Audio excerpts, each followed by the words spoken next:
உங்களில் ஒருவன் யூடிஐ முருகன் என்று இன்னைக்கு இந்தியா முழுவதும் லஞ்சத்தை ஒழிக்க சிறு முயற்சி எடுத்து வருகிறோம் ஐயா.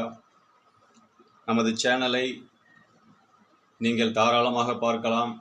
மத்திய அரசு மாநில அரசு ரகசியமாக அனுமதி பெற்று சிறப்பாக வேலை செய்து வருகிறோம்.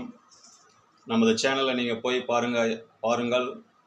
நல்ல ஒரு முயற்சி எடுத்து இந்தியா முழுவதும் ஒரு ஓய்வு பெற்ற இராணுவ அதிகாரிகளை கொண்டும் ஓய்வு பெற்ற நீதியரசர்களை கொண்டு இந்தியா முழுவதும் லஞ்சத்தை ஒழிக்க ஒரு யூகம் வகுத்து இன்னைக்கு சிறப்பாக ரகசியமாக வேலை செய்கிறோம் ஐயா.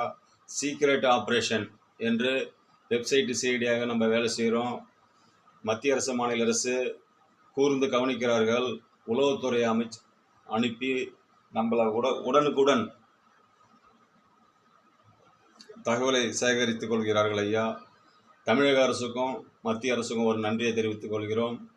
இன்றைக்கி இராணுவத்தில் ஓய்வு பெற்றவர்களுக்கு சுய தொழில் செய்ய மாண்புமிகு தமிழக முதலமைச்சர் மு.க. ஸ்டாலின் ஐயா அவர்கள் 1 கோடி ரூபாய்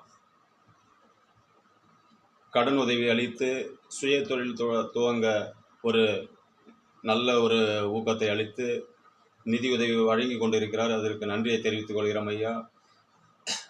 இதில் அனைவரும் நமது சேனலை போய் பாருங்கள். உங்களுக்கு நல்லது கெட்டது அப்போ தான் தெரியும். நீங்கள் எந்தவித பயமோ அச்சமோ தேவையில்லை.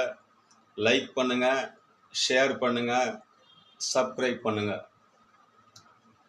லைக் பண்ணுங்கள் ஐயா. இந்த சேனலை போய் பாருங்கள், ஷேர் பண்ணுங்கள், சப்ஸ்கிரைப் பண்ணி வச்சுங்க. நம்ம போடுற வீடியோ உடனுக்குடன் உங்களுக்கு கிடைக்கும்.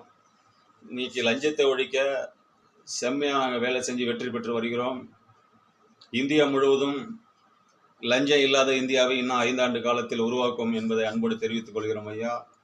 மாண்புமிகு பாரத பிரதமர் நரேந்திர மோடிஜி அவர்களுக்கும் தமிழக முதலமைச்சர் ஐயா ரங்கசாமி, பாண்டிச்சேரி முதலமைச்சர் ரங்கசாமி ஐயா அவர்களுக்கும் தமிழக முதலமைச்சர் மு.க. ஸ்டாலின் ஐயா அவர்களுக்கும் மனமார்ந்த நன்றியை தெரிவித்துக் கொண்டு இந்தியா முழுவதும் உள்ள அனைத்து மாநில முதலமைச்சர்களுக்கும் அன்பான நன்றியை தெரிவித்துக் கொள்கிறோம் ஐயா. லஞ்சம் இல்லாத இந்தியாவை உருவாக்க அனைவரும் பாடுபடுவோம். ஏழை எளிய மக்கள்லேருந்து நடுத்தர மக்கள்லேருந்து 1 ரூபாய் லஞ்சம் இல்லாத இந்தியாவை உருவாக்குறதுக்கு நாங்கள் பரப்புரை செய்து வருகிறோம். அதற்கு மத்திய அரசு மாநில அரசு ஆதரவு அளித்து வருகிறது என்பதை தெரிவித்துக் கொண்டு, முப்படை தளபதி இராணுவத்தை போன்ற அனைத்து துறையிலும் லஞ்சம் இருக்கக்கூடாது என்பதை அன்போடு தெரிவித்துக்